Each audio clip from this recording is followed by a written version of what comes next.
Happy New Year, Pinnacle Village, and happy Sunday. Let's try that one more time. Happy New Year, Pinnacle Village. Wonderful. So today we are going to be talking about the power of choice.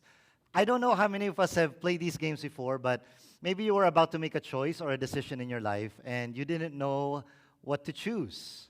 And so maybe you're driving, and you say to yourself, or you say to God, Lord, when I get to the intersection, and if the light is green, then you're telling me it's a yes. It's a go. I will say yes to this guy, or I will say yes to this job offer, or I will say yes to this school, or whatnot. Or if I get to the intersection and it's red, then you're telling me it's a no.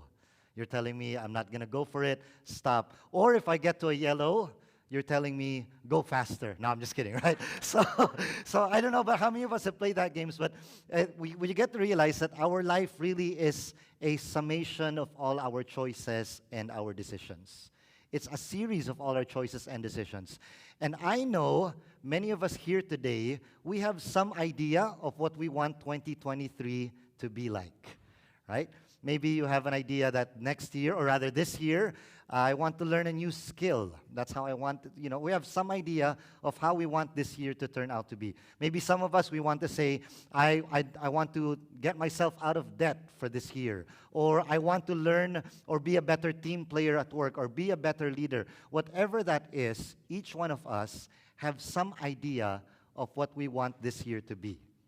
And the quality of the year that we will have depends on our choices and our decisions. Can I make a confession? I have been a participant of every bad choice I have ever made. I was there for all of them. For every bad financial choice, for every bad personal choice, bad food choices over the past month. I was there. The common factor for all of them is I was there. Buti na lang I made the right choice with Miriam. Naks, right? So, but right. So basically, the common factor among all of the choices was me. Because if we look at our life today, we are a product of our choices. If you look at your life today, you are a product of all your choices. Your happiness, in large part, is dependent or is a reflection of all our choices in the past. And let's listen to what Philip Brooks once upon a time said. Dreadful will be the day when the world becomes contented. When one great universal satisfaction spreads itself over the world, sad will be the day for every man or woman when he becomes absolutely contented with the life that he is living, with the thoughts that he is thinking, with the deeds that he is doing, when there is not forever beating at the doors of his soul some great desire to do something larger which he knows that he was meant and made to do because he is a child of God. Now, if you look at the stories in the Bible, I think one of the most difficult parts about being a human being is God gave us this gift or curse of making a choice, making a decision. It's a gift that there's no other creation that God had given to except human beings. The power of choice. If you look at Adam and Eve, it was to them God gave the power to name all the plants, to name all the animals. And I think this is why, as parents, you have been given this opportunity and responsibility to name your children. Because it signifies God had given you this authority, this responsibility to take care of them. If we don't have children, we have pets, which are like our children too. And we have been given that choice and that responsibility to name them as well. In other words, when we look at the very first creation, the narrative in the book of Genesis, when God gave Adam and Eve the choice to name things, in a sense, He's telling us also today that we as human beings have this power of choice to subject the world to our decisions. And we've heard the saying before, you make your choice, and eventually, your choice makes you. So who we are eventually becomes a product of our choices. And as we begin our year together, we will look at the life of Joseph in the Bible. We're going to look at the three things that happened to his life, three circumstances, and then we're going to look at three choices that he made in parallel with those circumstances. Because I know we want to be able to say, this year, I hope and pray it's going to be different and even better than last year. So there's one theme, one key verse in the life of Joseph, and it is this. In Genesis 39, verse 2, Joseph's biographer writes, "The Lord was with Joseph." So for him, he was looking at all the areas of his life, and he was saying everywhere Joseph went, that was one common factor. God was with him. Can I say this, PV? Why are we talking about this today? It's because probably some of us aren't facing the danger of ruining our lives. Perhaps some of us are facing the danger of wasting our lives. Could we repeat that? Some of us probably aren't facing the danger of ruining our lives. We're okay. We're not really doing anything bad or anything damaging, but perhaps there are some who are facing the danger of wasting their lives. And I don't want that to happen to us. I don't want that to happen to you. So we're going to look at the first 30 years of Joseph's life. And here's a couple of things that we're going to look at before we continue. You've realized in the past year, things don't often go as we plan them, right? You can probably imagine God telling Moses one day, you will lead these people out of the promised land, but then you never imagined Moses foreseeing there was going to be a Red Sea, there was going to be Pharaoh's army, there was going to be 40 years going around in wilderness. You didn't know that things were not going to go as planned, and I think we all understand that by now. Here's the second thing that we understood last year. Some circumstances we have in life are uncontrollable. We can have dreams, we can have purposes, but it doesn't mean it will work according to our plans. Businesses fail. We get laid off at work. Friends leave. We've lost a loved one. We had passed over by a scholarship, or we didn't get into our first choice school. Everything doesn't go as planned. And given that many things are beyond our control, it begs us to ask this question: what are you going to do with what life hands you? What are you going to do with what life hands you? And Joseph had all of the rotten things thrown at him. They say if you look at his life, if you read his life, it's like watching your favorite K-drama. Like watching your favorite telenovela. It's from a favorite son, he became a slave. From a slave, he became a prisoner. From a prisoner, he became a ruler. From a ruler, he became a patriarch, and he became one of the most influential people in his time. And if you look at his life, we realize your choices, not your circumstances, will determine your future. My choices, not my circumstances, will determine my future. As Chuck Swindoll once upon a time said, life is 10% what happens to you and 90% how you respond to it. So we'll look at the first 30 years of Joseph's life very quickly. The first thing was this: he was abandoned at home. How many of you had arguments with siblings? You know what it is. Yes, okay. Even though maybe you were an only child, you probably had arguments. But even if we had arguments and we think our siblings are really terrible people, right? Watch Joseph's siblings. Watch his experience at home. His brothers hated him so much that this is what happened. In Genesis 37, verse 19 to 20, here comes that dreamer. And by the way, Joseph did not have small dreams. God gave him big dreams in his heart. They said, here comes that dreamer. Come now, let's kill him. Ooh, talk about having bad siblings. Throw him into one of these cisterns and say that a ferocious animal devoured him. Then we will see what comes of his dreams. So Joseph was second to the last of 12 children. And the father showed some a lot of favoritism towards him. And the brothers could not understand. So they hated him so much, they wanted to kill him. Could I have your ears, PV? Very few of us experienced abandonment the way Joseph experienced it. Very few of us understood pain the way Joseph understood it. Here's your family, your siblings, people that are supposedly your safe haven, understand you the most, love you the most, and yet they're the ones plotting to kill him. First circumstance. His second circumstance was at work. And you can say he was betrayed at work. Because now, as he was sold into slavery, he now works for a man named Potiphar. And Potiphar had a wife, and the wife decided to abuse him, or decided to even, what you call nowadays, he experienced sexual harassment in the workplace. And here it is at work now, round 2, in Genesis 39, verse 7 and verse 10. So after a while, his master's wife took notice of Joseph and said, "Come to bed with me." And though she spoke to Joseph not just one day, day after day, he refused to go to bed with her or even be with her. You know what happened here? Long story short, he said no, and he was betrayed. The wife turned things around and told everybody else and the husband that it was Joseph that tried to manipulate him and tried to rape her, and so he was thrown into prison. So he was abandoned at home. He was betrayed at work. Now, maybe some of you are now thinking, wait a minute. I thought we just read earlier the Lord was with Joseph. How come all of these bad things are happening to him? Has that ever happened to you as well? Like, Lord, what the heck is going on? Why are all these things happening? I thought you said you were going to be with me. Later on, we're going to see why. And I'd like to say this as well. Maybe allow me to just insert this.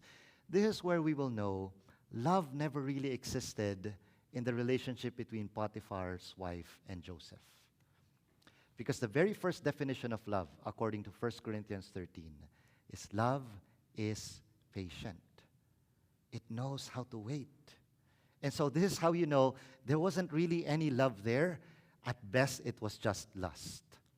And by the way, when Joseph said no, he had nothing to lose. He was a slave. No family members were there. Nobody was going to be affected. He had nothing to lose. Maybe you could say he had all the excuses in the world to say yes. I'm lonely, I'm burned out, I'm so tired, and I just have this little indulgence. And he said no, but then he gets thrown into prison. He gets betrayed. You still with me? Here's the third instance, or the third circumstance. He was forgotten by his friends. As he was thrown into prison, here is now, he made some friends, the chief cupbearer and the chief butler of Pharaoh. And in Genesis 40, verse 20 to 23, we are told, Pharaoh's birthday came 3 days later, and he prepared a banquet for all his officials and staff. He summoned his chief cupbearer and chief baker to join the other officials. He then restored the chief cupbearer to his former position. And Pharaoh's chief cupbearer, however, forgot all about Joseph, never giving him another thought. You know why this was important? Because while they were in prison, they made a pact. And Joseph said, I saw in my dream that Pharaoh is going to restore you. So when Pharaoh restores you, can you promise to mention me to Pharaoh? And his friend said, I promise. And yet, he was forgotten. You want to know how long? 2 days? No. 2 weeks? No. 2 months? No. He was forgotten for 2 years. 2 more years, he stayed there in prison. See, this is his life. Abandoned at home, betrayed at work, forgotten by his friends. And yet, if we read his life, we get to realize our choices, not our circumstances, will determine our future. And by the way, did we ever realize oftentimes the real pain we really experience in life are not from circumstances alone. They're actually from people. People that we love, people that are closest to us, people that we can call friends. But in the end, it's about how we deal with life inside of us. So as God had given us the power of choice, let's learn from Joseph. What were 3 choices that he made that allowed him to experience a better future? And can I say this? If we make these 3 choices this year alone, I promise you, you will feel much more closer to God. You will experience a deeper intimacy with God like you've never had before. And you will have a better year, 2023, than you did last year. Just 3 choices The first is this: choose responsibility over rights. Choose responsibility over rights. What happened? In Genesis chapter 39, verse 4, here's now Joseph at work, being a slave, serving Potiphar. In Genesis 39, verse 4, we're recorded, Potiphar gave Joseph complete responsibility with everything he owned. He had not a worry in the world with Joseph there. Responsibilities over rights. You want to experience a better 2023? By the way, do we want to know if we are growing as a person or growing in character? I remember a youth camp sometime like 5 or 6 years ago, 2015, 2016, somewhere around that time. I don't know if some of our youth or ates and kuyas would remember this, but we were at a youth camp, summer camp, and we were sharing a campsite with other churches, I believe. And there were these two crazy young boys that saw two of our young girls, and they pulled their pants down in front of our two young girls. And of course, that news eventually got to us. I don't know if you guys remember this. So of course, that news got to us, and when it reached me, we had to do something. So I went to whatever group they were. I asked for our ladies to identify these two boys, and I asked to speak to them together with their leaders. And as I looked at them, and I guess I was expressing whatever emotion I was, pain, I was looking at these two boys, and I had two different reactions. One, you could tell one was older and one was younger because of their height. Forgive me.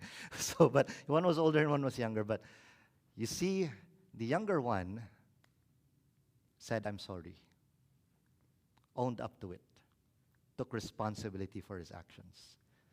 Sadly, the older one didn't. Tried to blame it on others, tried to blame it on circumstances, and that's how you can tell there is much room for growth if we take responsibility. Granted, many things happened last year that we did not like. Granted, many things happened that were not out of, it was not something that we had planned or we really wanted to do. But if there's probably one thing, if we want this year to be better than last year, choose responsibility. In Joseph's case, this is what we can learn from him. He always gave his best shot wherever he was. And by the way, he was sent to prison. Same thing. He just became responsible. He just chose his best. He became faithful with whatever God had entrusted to him, and he was always rising to the top in a sense. Can I ask us this? What responsibilities do you have this year that you know you need to take care of? At home? At work? In church? At school? What are those responsibilities? And let's give it our best shot. Because I guarantee us, when we do, doors will open, opportunities will open, and we will find a better 2023 with our God. And because as a result, when Joseph gave his best, anywhere you put a person like a Joseph that always gives his best, he's going to rise to the top. And if there's one person I remember in recent history that we know not because he was a genius, but because he was responsible. He put in the hard work. His name is Thomas Edison. We know him for fixing a light bulb. And I guess I just found out that it took him around 13 months to actually figure out the light bulb. That long. I remember this one story. He was in his factory, or in his workshop, and his friend visited him. And the friend saw a clock. And the clock was a weird one because it had no hands. So the friend told Thomas Edison, "Your clock is broken. Let me replace it. Let me fix your clock. I'll buy you a new one." And Thomas Edison said, "No, keep it where it is. That clock has a different purpose." What's the purpose of the clock? That clock is there to remind me I do not work according to time. I work according to when the job is done. And that's why it's there with no hands. And that's why we know him today as Thomas Edison. Not because he was a genius, but because of his hard work. At his 75th birthday, he was quoted saying this: "Work heals and ennobles." This is a different perspective on work. That for him, when you work, it brings healing to the soul. It brings a certain sense of nobility to who we are as a person. And I believe many of us have experienced this, right? You pour yourself into your work. You pour yourself into this, what God, you believe God had called you to do. And as you go home at night, you're tired. You want to rest. As you lie down in bed and as you close your eyes, you're able to sleep in peace, in happiness. Because we gave ourselves fully to the work. We gave ourselves fully to what God had entrusted us. In the very first creation, in the book of Genesis, it was the same thing. Adam was given this work by God to work the Garden of Eden. And did you know, when we continue to fulfill that, when we give our best in that, it brings healing to the soul. It brings a certain sense of nobility. So let's fulfill our responsibilities more, or rather, let's choose responsibility over our rights. To be responsible means in every task or opportunity, we demonstrate faithfulness and we develop faithfulness. Colossians 3 verse 23, Paul reminds us, whatever you do, work at it with all your heart as working for the Lord, not for men. You know what God rewards? God does not reward a big break. God does not reward a big opportunity. He rewards small things, small opportunities. I guarantee you, if you're at work right now or in your school and you feel things are not going your way, just fulfill their responsibilities. Choose responsibility over right. God sees it. And one day, you will be rewarded for it. But let not that be your motivation.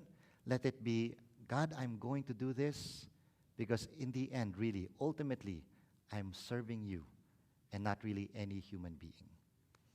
I think Craig Rochelle once upon a time said, we overestimate what we can do in 1 year, and we underestimate what God can do in one lifetime. Keep at it. Choose responsibility over rights. Could I apply this to us today with one question? One question regarding this is this: what are you not doing now that you should be doing, but you tell yourself you'll start later?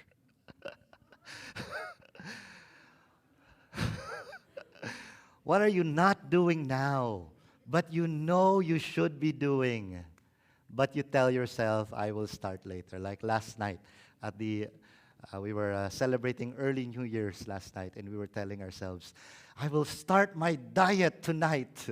But no, there's so many, right? Oh my goodness, right? Many of you can, okay, fine, I'll start it tomorrow. Oh, but it's Sunday tomorrow. You know, it's the Lord's Day. Okay, fine, I'll start it January 2. Oh, but the gyms are closed on January 2. It's a holiday. Okay, fine, I'll start. And so we've never started anywhere. What are you doing? What are you not doing now that you know you should be doing, but you tell yourself you'll start later? Could I add Pinnacle Village or wherever you're tuning in from? You want to take it a little bit deeper? Ask someone, what am I not doing now that I should be doing? And I tell myself, I'll start later. Instead of asking yourself, ask someone. Ask for their answer. Ask a trusted close friend. Choose responsibility over rights. Second choice that Joseph made was this: choose integrity over immoral or immediate pleasures. Round 2, he's now in Potiphar's house, and he encounters Potiphar's wife. Let's read the narrative. Genesis 39, verse 6 and following. The Message translation says, Joseph was strikingly handsome man. Woo! And as time went on, his master's wife became infatuated with Joseph, and one day said, sleep with me. Verse 8, he wouldn't do it. He said to his master's wife, "Look, with me here, my master doesn't give a second thought to anything that goes on here. He's put me in charge of everything he owns. He treats me as an equal. The only thing he hasn't turned over to me is you. You are his wife after all. So how could I violate his trust and sin against God?" You see what Joseph did here? He practiced a very powerful technique. And it's this. Whenever someone or something is presented to you with a big emotional appeal, hit pause, not play. Could I repeat? Whenever someone or something presents to you a big emotional appeal, hit pause, not play. It should cause to raise a red flag instead of a green light. Even though it's the right thing, it could be a right thing, but then we must be able to step back instead of lean in, because it could cloud our judgment. Not because he or she may not be the right person, they might be. Not because it's the perfect job opportunity, it might be. Not because it's a great investment, it may very well be a great investment. But when something or someone with a big emotional appeal presents itself to us, hit pause, not play. Why? It can cloud our judgment. Let's do what Joseph did. He stepped back. Maybe for us it would mean go home. Think about it. Pray about it. Ask counsel from a mentor or from friends. Step back and take a bigger picture. That's what Joseph did. It was a huge emotional appeal, but he stepped back. And he evaluated his decision, his choice, based on the narrative of his life. Because essentially, this is what Joseph was saying. If I accept Potiphar's wife, if I accept her offer, then that means I'm going to end up with this story. If I say no, then that means I'm going to end up with this story. You can paraphrase it this way. Joseph said, "Mrs. Potiphar, I came to this land as a slave. I have no rights. I have no future. Your husband purchased me, but he treated me with kindness. I did my best to serve him and his family as if it were my own. I've worked hard. I've done everything required of me, and with my God's help, I've worked my way to the point where your husband trusts me. With everything, he's put me in charge of his entire household." This is what Joseph did. He hit pause. He considered his story. And you know what that does to us? It empowers us to counter-effect this term called focalism. Focalism is when you're just so myopic, so narrow-minded, so we just only see this little situation, and it causes us to miss the bigger picture, the bigger story of what God wants us to do. So pause and ask ourselves the question, what story do I want to tell? Joseph eventually had two choices. Story number one was this. Your husband gave me an opportunity I never dreamed that would come my way, so I was faithful to him and the God who has been watching out for me. Or he could have chosen story number two. Your husband gave me an opportunity I never dreamed would come my way, so I took advantage of his trust. I had an affair with his wife, dishonoring him, both him and my God. Can I say another one thing also? Regarding this, whenever something with a huge emotional appeal presents itself to us, and maybe deep in our hearts we know it's not right, it's not the right time, or it's outright wrong, and we don't have the willpower anymore to say no. Here's something I learned from Craig Rochelle. It's not about willpower, it's about why power. For Joseph, his why was the story that God was creating in his life. His why was his God. There will come a point in time when our willpower will just run out. Wala na talaga. And by the way, Potiphar's wife, I'm sure, was a very beautiful woman. I'm sure. Joseph, strikingly handsome, well built. Why not? It's just a little thing. No one's ever going to notice. I'm all alone here. Why not indulge in just little thing? Willpower will fail us. But what's your why power?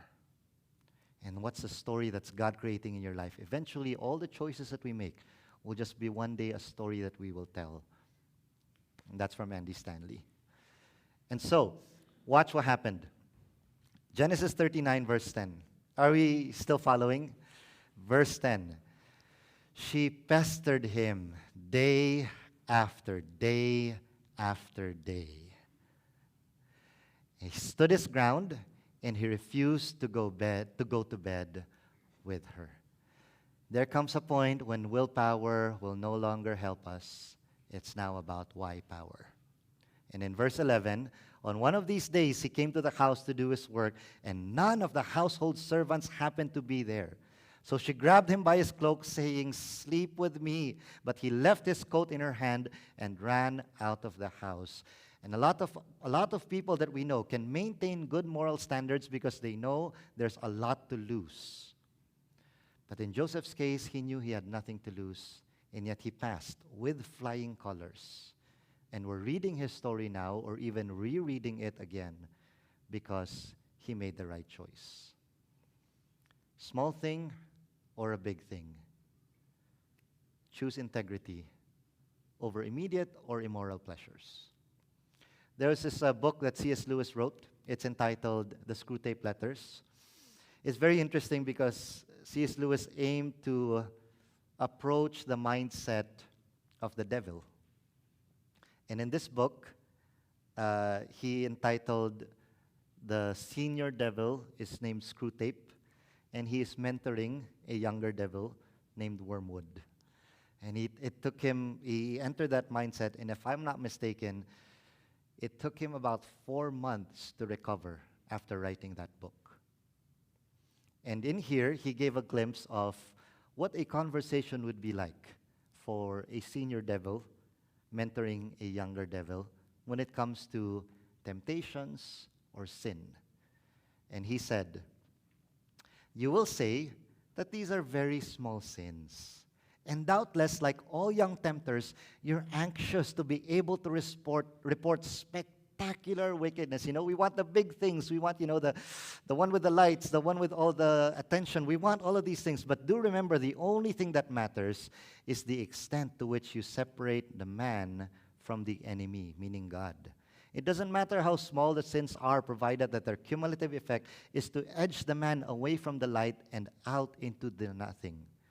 So murder is no better than cards, if cards can do the trick. So indeed, the safest road to hell is the gradual one, gentle slope, soft underfoot, without sudden turnings, without milestones, without signposts."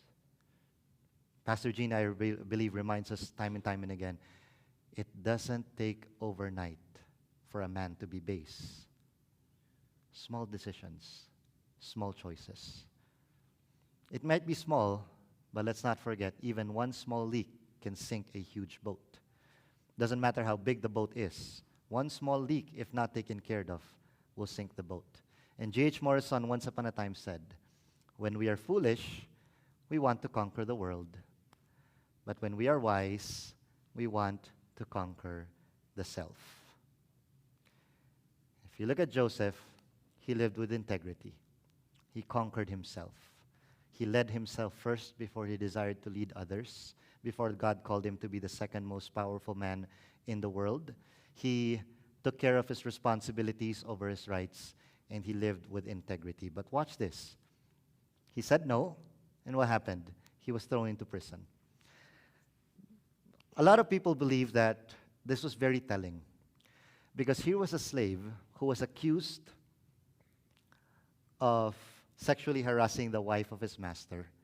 And as a slave and as a high-ranking official, Potiphar, as a high-ranking official, had all the rights to get Joseph killed. But he didn't. It's very telling that Potiphar knew Joseph lived with integrity. He believed Joseph more than he did his wife. But he was forced to do something. So instead of having him killed, he had him thrown in prison instead with other royalties or other people that were related to royalty, the chief cupbearer and the chief baker. However, the biographer of Joseph made very sure to include this. Look at Genesis 39, verse 20 and 21. But while Joseph was there in prison, what was it? The Lord was with him. Even in prison, he did the right thing. Oh gosh, here I am, and now I find myself in prison. But even there, God was still with him. Have you ever noticed that sometimes we make the right decision, but then we feel like we're in prison? We feel like it was still negative upon us. And can I just say this, friends? Whenever we invite Christ, whenever we choose Christ, He doesn't make us more religious. He makes us more human. And so it pays in the long run to choose integrity.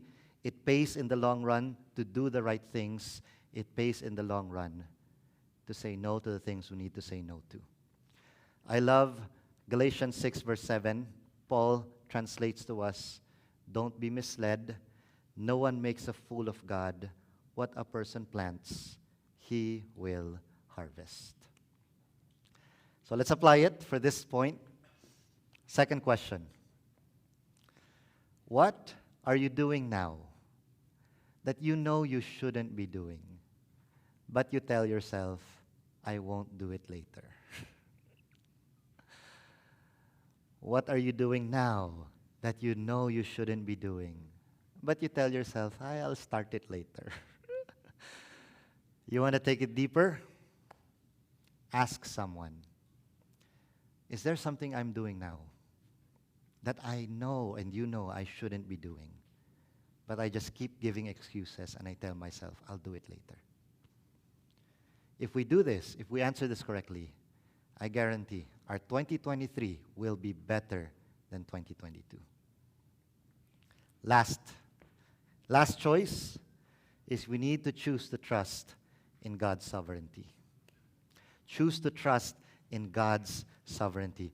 I remember I was having a conversation, I think, with a high schooler some time back, and he said this to me, Kuya Josh, I wish we lived during the times of the people in the Bible. I said, what do you mean? And he said, I wish we lived in the times where God would speak to us the way He would speak to the people back in the time. How come He doesn't speak to us anymore with the angel, with the burning bush? And, how come I wish God would do that. I remember Joseph, this man in the book of Genesis. Because he's a regular working man, just like you and I, regular working person. But choose to trust in God's sovereignty. You know why? Because for those 30 years of Joseph's life, abandoned at home, betrayed at work, forgotten by friends, he was thrown into prison, he was a slave. For all those times, for all those 30 years, did you know not once did God speak to him? Not once. Read it carefully. Not once did God say, Joseph, the way that you know why you're experiencing this is because I'm setting you up for something that's good. All of this is according to my plan and you will work. Nothing like that. God was silent. All Joseph needed to do was to trust that there is a God. There was no explanation, no encounter, no burning bush, nothing. And that's our third choice. Choose to trust in God's sovereignty. Because even Joseph was probably confused. Why is this happening to me? But he chose not to just to fulfill his responsibilities. He chose not just his integrity. He chose to trust in God's sovereignty. And I think bottom line, PV, for us is just these two things. One, will I choose to obey God? Second, will I choose to trust God? Because in the life of Joseph, everything came around in full circle, and God weaved His story into his life that even Joseph could not envision, that he would eventually become promoted to be the second in command of the nation of Egypt, the most powerful nation during their time. But you want to know? Let's see some key scenes on why we know he trusted in God's sovereignty. In Genesis 45, verse 3, so long story short, here he was, and then there was a famine that came into the land. So his brothers were forced now to come to him, to the land of Egypt, to buy grain. But imagine this. Imagine if you were Joseph. You're now second in command. And here come your brothers many years later, and they're begging for food from you. Payback time. My time has come. Imagine that's the situation he was in. And imagine the reaction of the brothers. And it was recorded in Genesis 45, verse 3. Eventually, Joseph couldn't hold it anymore. He reveals himself to his brothers. I am Joseph. Is my father still living? But his brothers were not able to answer him because they were terrified at his presence. Do you want to know why the brothers were terrified? Because they assumed that Joseph would do unto them as his brothers did unto him. But Joseph already decided many years earlier he will trust in God. He decided many years earlier, I want a story worth telling. I want a story, because revenge stories, they're a dime a dozen. When you do what you're supposed to do, it's not a story worth telling. But why are we looking at Joseph's story now? Why are even we retelling it right now? Because it's a story worth telling and retelling. He trusted in the sovereignty of God. And in Genesis 45, verse 7 to 8, Joseph said, but you see, God sent me ahead of you to preserve for you a remnant on earth and to save your lives by a great deliverance. So then, it was not you who sent me here, but God. Can I say this? If we want 2023 to be better than 2022, then we need to make these three choices. This power of choice God had given us, it's up to us. So let's choose responsibility over our rights. Let's choose our integrity over immediate or immoral pleasures. And let's choose to trust in the sovereignty of God. And again, PV, I guarantee, when we do this, we will find ourselves closer and more intimate to our God. But you know something about Joseph?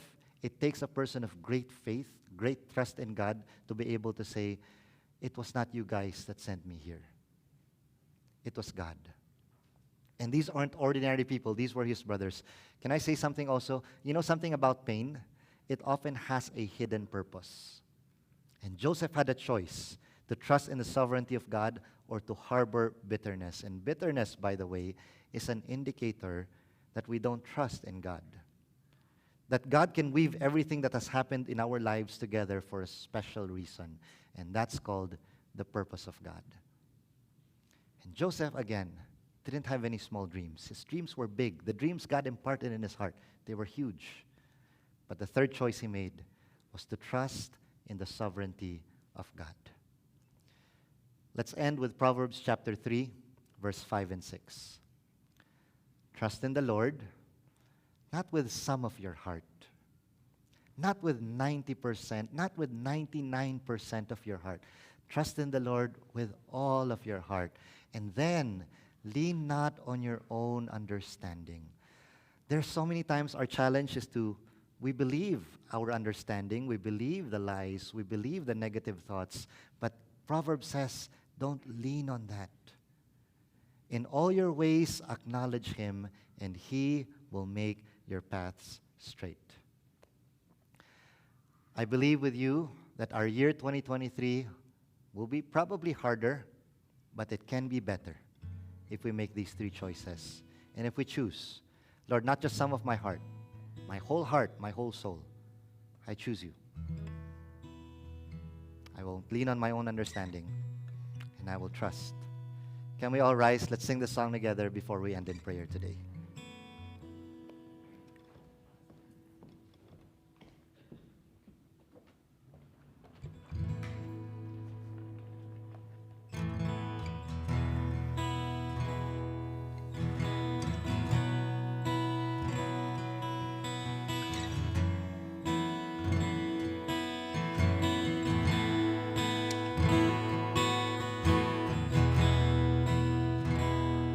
just this moment. Not just this moment, but for the rest of my life. Heart and soul, I'm choosing you. There is no question. I made up my mind. Heart and soul, I'm choosing you. Not just this moment, but for the rest of my life. Heart and soul, I'm choosing you. There is no question. I made up my mind. Heart and soul, I'm choosing you. Not just this moment, but for the rest of my life. Heart and soul, heart and soul, I'm choosing you. There is no question. I made up my mind. Heart and soul, I'm choosing you. Not just this moment, but for the rest of my life. Heart and soul, I'm choosing you. There is no question. I've made up my mind. Heart and soul, and I'm so done with chasing the small dreams, and I'm not bringing back all the dead things, and I'm not going back to the old me. I'm choosing you. Let's sing it out to our God. I'm so done. And I'm so done with chasing the small dreams, and I'm not bringing back all the dead things, and I'm not going back to the old me. I'm choosing you. I'm so done with chasing the small dreams, and I'm not bringing back all the dead things, and I'm not going back to the old me. I'm choosing you. I'm so done with chasing the small dreams, and I'm not bringing back all the dead things, and I'm not going back to the old me. I'm choosing you. Yes, I'm not going back.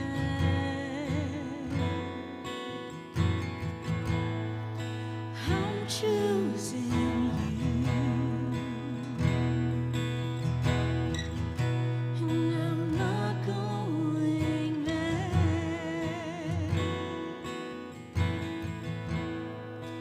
I'm choosing you.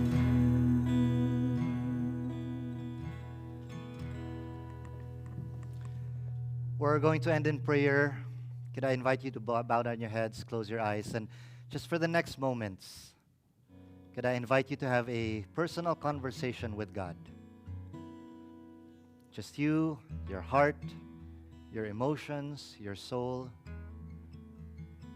Spend the next few moments. Talk to Him. He is listening.